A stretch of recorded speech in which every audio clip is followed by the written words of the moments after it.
जैसे ही उसने रस्सी उठाई, एक सुनहरे तोते में वो बदल गया। मैंने कसम खाई है, मुझे इसी तोते से शादी करनी है।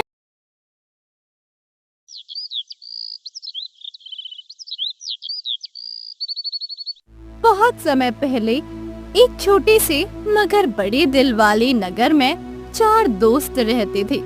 उनकी दोस्ती की मिसालें हर कोई देता था।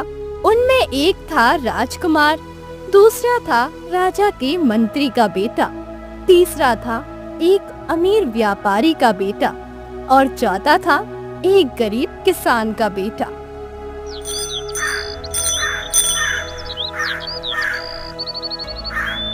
एक दिन किसान ने अपने बेटे को अपने पास बुलाया। बेटा, मुझे तुमसे कुछ बहुत जरूरी बात करनी है। हाँ पिताजी, कहिए, आप इतने परेशान क्यों हैं? बेटा, मैं तुमसे सच कह रहा हूँ। तुम्हारे दोस्त बड़े घरों से, राजकुमार, मंत्री का बेटा, साहूकार का बेटा, ये सब बहुत अमीर हैं और हम सिर्फ एक गरीब किसान। हमारी दुनिया और उनकी दुनिया में जमीन आसमान का फर्क है। पिताजी, ऐसी बात मत कहिए। हम पैसों के कारण दोस्त नहीं हैं, हम दिल से दोस्त हैं। हमारी दोस्ती बहुत सच्ची है। तुम मेरी बात समझ नहीं रहे हो। ये दोस्ती ज्यादा दिन नहीं चलेगी। जब तुम उनकी अमीरी देखोगे और अपनी गरीबी, तो तुम्हें दुख होगा। नहीं पिताजी, मैं उनका साथ नहीं छोड़ सकता। तो ठीक है, अगर तुम्हें उनका साथ इतना ही प्यारा है तो अभी इस वक्त घर छोड़कर चले जाओ। मुझे तुम्हारी जरूरत नहीं। ठीक है पिताजी, मुझे ये घर छोड़ना मंजूर है, पर मित्रों का साथ नहीं। किसान का बेटा अपने पिता की आज्ञा को भगवान का आदेश मानकर घर से निकल पड़ा। वो सीधे अपने दोस्तों के पास पहुंचा। उसकी आंखों में आंसू और चेहरे पर मायूसी देखकर तीनों दोस्त घबरा गए। अरे दोस्त, क्या हुआ? तुम इतने उदास क्यों हो? किसी ने तुम्हें दुख पहुंचाया? मेरे पिताजी ने मुझे घर से निकाल दिया। क्या? पर क्यों? आखिर क्या बात हुई? वो कहते हैं कि हम गरीब हैं, तुम सब अमीर, हमारी दोस्ती नहीं चलेगी। क्या भला ये क्या बात हुई? क्या पैसे से दोस्ती तय होती है? अगर तुम्हारे पिताजी को हमारी दोस्ती पसंद नहीं तो वो उनकी समस्या है, हमारी नहीं। लेकिन अब तुम कहाँ जाओगे मित्र? कहाँ जाऊंगा? अब तो दर दर भटकने के सिवा कोई रास्ता नहीं। यदि ऐसा है तो हम भी तुम्हारे साथ हैं। हम सब अपने घर छोड़कर तुम्हारे साथ चलेंगे। हम तुम्हें अकेले नहीं छोड़ेंगे। हाँ, बिल्कुल सही कहा। हम सब मिलकर गांव छोड़ देंगे। जहां हमारा एक दोस्त रहेगा वहीं हम सब रहेंगे। जिएंगे तो साथ, मरेंगे तो साथ। यही दोस्ती का सच्चा मतलब है। हम भी अपने अपने घर छोड़कर तुम्हारे साथ चलेंगे। चारों दोस्तों ने अपने घर वालों से विदा लिया। उनके माता पिता ने उन्हें बहुत समझाया, पर वे अपनी जिद पर अड़े रहे। उन्होंने गांव छोड़ दिया और एक घने जंगल की ओर चल दिए। ये तो बहुत बुरा हुआ। मेरे पिताजी ने बहुत रोकने की कोशिश की, पर मैं नहीं रुका। उन्होंने कहा कि मंत्री का पद छोड़ना मूर्खता होगी। मेरे पिताजी भी बहुत नाराज थे। उन्होंने कहा कि तुम राजकुमार हो, तुम्हें ऐसे राज्य छोड़कर नहीं जाना चाहिए। पर मैंने उनसे कहा, पिताजी, मेरी दोस्ती मेरे राजपाट से ज्यादा जरूरी है। हाँ, मेरे पिताजी ने भी बहुत कुछ कहने की बात कही, बहुत कुछ देने की भी बात कही, धन का लालच भी दिया। पर मैंने उनसे कहा, पिताजी, मेरे दोस्त के लिए सबसे बड़ा खजाना मेरी दोस्ती है। जैसे जैसे शाम ढलती गई, अंधेरा गहरा होता गया और तरह तरह की आवाजें आने लगी। अरे, ये जंगल कितना डरावना है। चारों तरफ सिर्फ काली रात है। मैं पहली बार ऐसे भयानक जंगल में आया हूँ। और मुझे तो भूख लगी है। पेट में तो जैसे चूहे दौड़ रहे हैं। मैं तो खाने का भी आदी हूँ। हाँ, यहाँ खाने को भी कुछ नहीं दिख रहा। अब क्या होगा? हम ऐसे भूखे मर जाएंगे। घबराओ मत दोस्तों, मैं हूं ना। मैंने ऐसे दिन देखे हुए हैं। हम कोई ना कोई रास्ता निकाल लेंगे। अचानक किसान के बेटे ने देखा कि एक पेड़ के नीचे बहुत से जुगनू चमक रहे हैं। देखो वहाँ रोशनी है, चलो उस पेड़ के पास चलते हैं, हम वहाँ रात गुजार सकते हैं। वे सब उस पेड़ के नीचे पहुँचे। थकान से चूर होकर तीनों दोस्त वहीं लेट गए। अब तुम सब सो जाओ, तुम लोगों ने मेरी खातिर इतनी मुसीबत झेली है। कैसे सो जाएं? भूख के मारे बुरा हाल है। हाँ, घर पर होते तो एक से एक पकवान खाने को मिलते, मुझे तो भूख के कारण नींद भी नहीं आ रही। अरे बस करो तुम लोग, चुपचाप सोने की कोशिश करो, क्या पता नींद आ जाए। वे तीनों सो गए, लेकिन किसान के बेटे को नींद नहीं आ रही थी। उसे अपने दोस्तों की हालत देखकर बहुत दुख हो रहा था। उसने मन ही मन भगवान से प्रार्थना की। हे ऊपर वाले, अगर तू सच में कहीं है तो मेरे दोस्तों की मदद कर, उन्हें कुछ खाने को दे। मैं उनकी यह हालत नहीं देख सकता, वो मेरी वजह से भूखे हैं। उसकी प्रार्थना सुनकर एक बूढ़ा आदमी वहां आया, जिसके हाथ में एक थैली थी। क्या हुआ बेटा, तुम सब लोग इस हालत में यहाँ कैसे? सब ठीक तो है ना? क्या बताऊं बाबा, बड़ी बुरी हालत में है, हम सब घर छोड़कर आए हैं। यदि ऐसा है तो मांग ले, जो कुछ तुझे मांगना है। इस थैली में हीरे जवाहरात भरे हैं। नहीं नहीं, मुझे हीरे जवाहरात नहीं चाहिए, मेरे दोस्त भूखे हैं, उन्हें कुछ खाने को दे दीजिए। ठीक है मैं तुम्हें एक राज की बात बताता हूँ। सामने आम के पेड़ पर 4 आम लगे हैं, एक पूरा पका हुआ, दूसरा उससे कम, तीसरा उससे कम और चौथा बिल्कुल कच्चा। जो सबसे पका आम खाएगा वो राजा बन जाएगा, दूसरा आम खाने वाला मंत्री बनेगा, तीसरा आम खाने वाले के मुंह से हीरे निकलेंगे और चौथा जो यानी कच्चा आम खाएगा उसे उम्र कैद की सजा होगी। ये कहकर वो बूढ़ा आदमी गायब हो गया। सुबह होते ही किसान के बेटे ने सबको जगाया। देखो दोस्तों, उस पेड़ पर 4 आम लगे हैं, चलो हम उन आमों को खा लेते हैं। वे सब पेड़ के पास गए। किसान के बेटे ने सबसे पहले कच्चा आम अपने लिए चुना और बाकी 3 आम अपने दोस्तों के लिए। तुम क्या कर रहे हो? ये कच्चा आम तुम खाओगे? मुझे कच्चा आम बहुत पसंद है, तुम लोग पके आम खा लो। पर कच्चा आम तो बहुत कड़वा होता है, तुम पका आम खा लो। नहीं नहीं दोस्तों, तुम सब खाओ, मैं कच्चा आम ही खाऊंगा। किसान के बेटे ने किसी को कोई राज नहीं बताया। वे सब आम खाकर आगे चल दिए। रास्ते में कुआं दिखा। चलो यहाँ पानी पी लेते हैं। राजकुमार ने मुंह धोने के लिए पानी लिया और कुल्ला करते ही उसके मुंह से 3 हीरे निकले। वो हैरान हो गया। ये क्या हो रहा है? मेरे मुंह से हीरे निकल रहे हैं। उसने चुपके से उन्हें अपनी जेब में रख लिया। कुछ देर बाद वे एक बड़े शहर पहुँचे। राजकुमार ने एक हीरा निकालकर मंत्री के बेटे को दे दिया।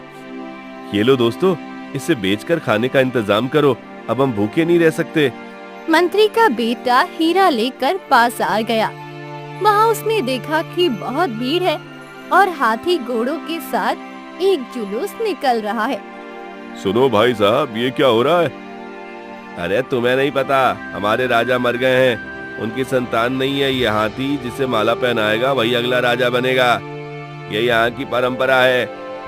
तभी हाथी उसके पास आया और उसकी सूंड में पकड़ी माला उसके गले में डाल दी। मंत्री का बेटा हैरान रह गया। अब वो राजा था। राजा बनने के बाद वो अपने पुराने दोस्तों को भूल गया। वो राजपाट और धन दौलत में इतना खो गया कि उसे अपने दोस्तों की याद ही नहीं रही। उधर काफी समय बिताने पर भी मंत्री का बेटा नहीं आया, तो राजकुमार ने कहा, अरे हमारा मित्र कहाँ रह गया? अभी तक नहीं लौटा, कहीं वो हमारे बारे में भूल तो नहीं गया? हाँ, लगता है ऐसा ही है, काश हमने उसे ना भेजा होता। राजकुमार ने दूसरा हीरा साहूकार के बेटे को दे दिया। अब तुम जाओ और कुछ खाना लेकर आओ, परंतु भूलकर भी कहीं मत रुकना। जाओ, शीघ्र लेकर आओ।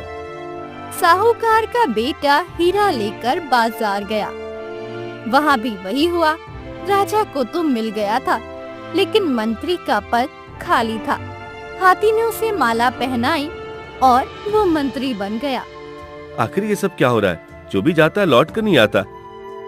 मुझ पर विश्वास रखो मित्र, अब मैं जाता हूँ। राजकुमार ने तीसरा हीरा उसे दिया। वो दुकान पर गया और खाने का सामान लेकर दुकानदार को हीरा दे दिया। दुकानदार ने एक फटे पुराने कपड़े वाले लड़के के हाथ में इतना कीमती हीरा देखकर हैरान रह गया। ए लड़के, तुमने ये हीरा कहाँ से चुराया?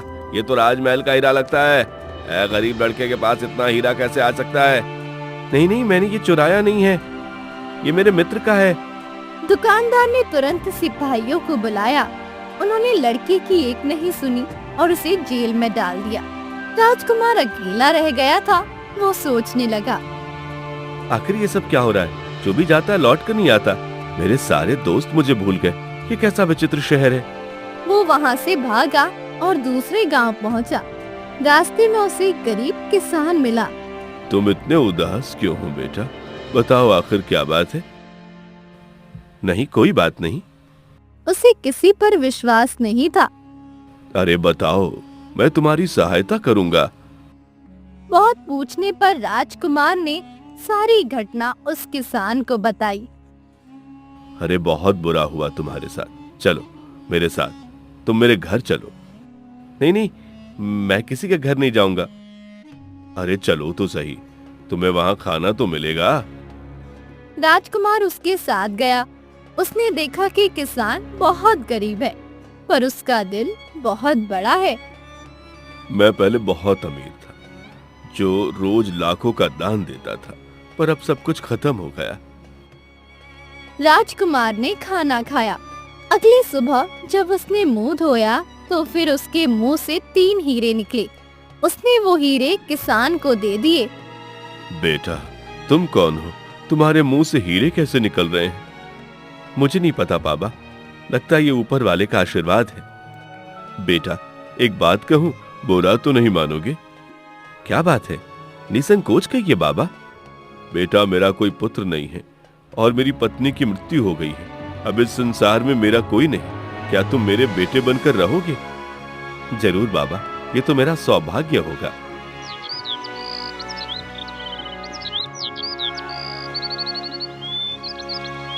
किसान फिर से अमीर हो गया और दान देना शुरू कर दिया। राजकुमार वहीं रहने लगा। किसान उसे पुत्र के भांति प्यार करने लगा। कुछ दिन बीत गए। एक दिन किसान के खेत में काम करने वाली एक औरत ने किसान से पूछा, मालिक, आप अचानक से इतने अमीर कैसे हो गए? और अचानक आपका पुत्र कहाँ से आ गया? सब ईश्वर की कृपा है। आखिर उसने मेरी विनती सुन ली और मेरी झोली खुशियों से भर दी। नहीं मालिक, कुछ तो राज की बात अवश्य है। आप मुझ पर विश्वास करके मुझे बता सकते हैं। मैं किसी को नहीं बताऊंगी। किसान ने फिर सच्ची बात उस औरत को बता दी कि कैसे राजकुमार के मुंह से हीरा निकला और वो अमीर बन गया। ये सुनकर औरत को जलन हुई और वो सोचने लगी, कुछ भी करके उस लड़के से हीरे निकलवा लूं तो इस कठोर जिंदगी से आराम मिले। औरत ने एक वैश्या से मिलकर एक चाल चली। तुम उस लड़के की माँ बनकर जाओ और उस लड़के को बहका कर ले आओ। इसके बदले मुंह मांगी रकम दूंगी। वैश्या किसान के घर पहुंची। कौन हो तुम और क्या चाहिए? ये मेरा बेटा है। मैं इसके बिना नहीं रह सकती। मुझे इसे वापस ले जाने दो। क्या? ये तुम क्या कह रही हो? परंतु यह तो मुझे। हाँ, ये मेरा दुलारा है। मैंने इसे बचपन में ही खो दिया था। अब ये मुझे दोबारा मिल गया है।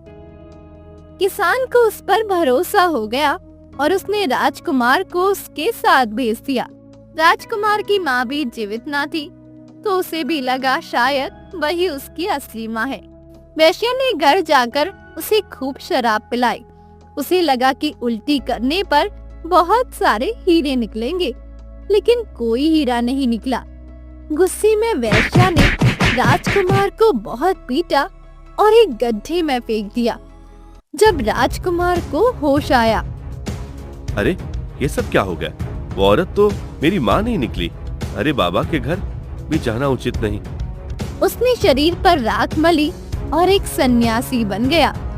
चलते चलते उसे एक सोने की रस्सी मिली। जैसे ही उसने रस्सी उठाई, एक सुनहरे तोते में वो बदल गया। तभी एक दैवीय आवाज आई। पड़ोसी राज्य की राजकुमारी ने यह प्रण लिया है कि वह सुनहरे तोते से ही शादी करेगी। तोता उड़ता हुआ उस राज्य में जा पहुंचा, जहां राजकुमारी दिन रात उसका इंतजार कर रही थी। राजकुमारी ने तोते को देखा और राजा से कहा, पिताजी, देखो मेरा इंतजार पूरा हुआ। देखो देखो ये सुनहरा तोता आ गया। अब मैं इसी से शादी करूंगी। मेरी बेटी, तुम एक तोते से कैसे शादी कर सकती हो? तुम इतनी सुंदर हो और पिताजी, मैंने कसम खाई है, मुझे इसी तोते से शादी करनी है। राजा ने बहुत समझाया पर राजकुमारी नहीं मानी, तो राजा ने राजकुमारी की शादी तोते से करा दी। शादी के बाद तोता एक सुंदर राजकुमार में बदल गया। अरे ये कैसा चमत्कार है, तोता तो राजकुमार में बदल गया। पिताजी, अब तो आप प्रसन्न है ना? मेरी शादी एक इंसान से हुई है। राजा बहुत खुश हुआ और उसने अपनी बेटी को आधा राज्य दे दिया। नया राजा अपनी रानी के साथ अपने घर वापस जाने के लिए निकला। सबसे पहले वो उसी किसान से मिलने गया जो फिर से गरीब हो गया था। राजा ने उसे बहुत सारी संपत्ति दी, जिससे उसका दान का काम फिर से शुरू हो गया। अब राजकुमार को अपने दोस्तों की याद आई। क्या बात है राजकुमार, आप इतने परेशान क्यों हैं? नहीं, कोई बात नहीं। नहीं, कुछ बात तो अवश्य है। अब मैं आपकी पत्नी हूँ, मुझे बताइए आखिर आपको क्या बात इतना परेशान कर रही है? राजकुमार सारी बात राजकुमारी से कहता है। आप चिंता मत कीजिए राजकुमार, अगर आपके भाग्य में उनसे दोबारा मिलना लिखा होगा तो आप अवश्य मिलेंगे। कुछ दिनों के बाद अपने पड़ोसी राज्य पर हमला करने की घोषणा की, लेकिन लड़ाई शुरू होने से पहले ही उस राज्य का राजा उससे मिलने आया। महाराज, मेरे राज्य पर हमला मत कीजिए, मैं अपना राज्य आपके हवाले करने के लिए तैयार हूँ। पड़ोस का राजा और कोई नहीं, मंत्री का पुत्र था। राजकुमार ने उसे पहचान लिया। मित्र, तुमने मुझे पहचाना नहीं, मैं राजकुमार हूँ। हाँ मित्र, मैं तुम्हें कैसे भूल सकता हूँ, मुझे माफ कर दो, मैं राजपाट में पढ़कर तुम्हें भूल गया था। कोई बात नहीं, हम दोस्त हैं।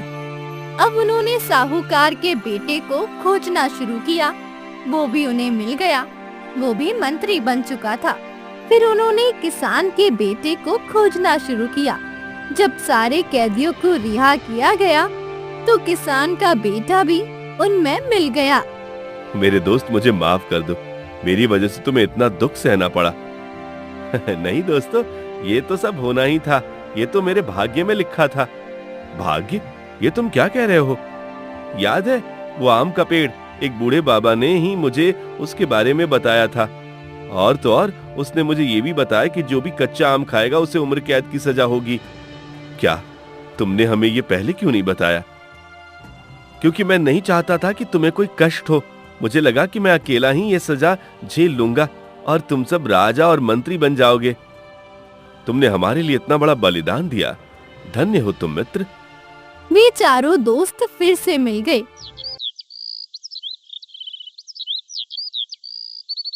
उन्होंने अपनी सारी संपत्ति को 4 हिस्सों में बांटा और अपने अपने गांव वापस आ गए। उनकी दोस्ती की मिसालें हमेशा के लिए अमर हो गई।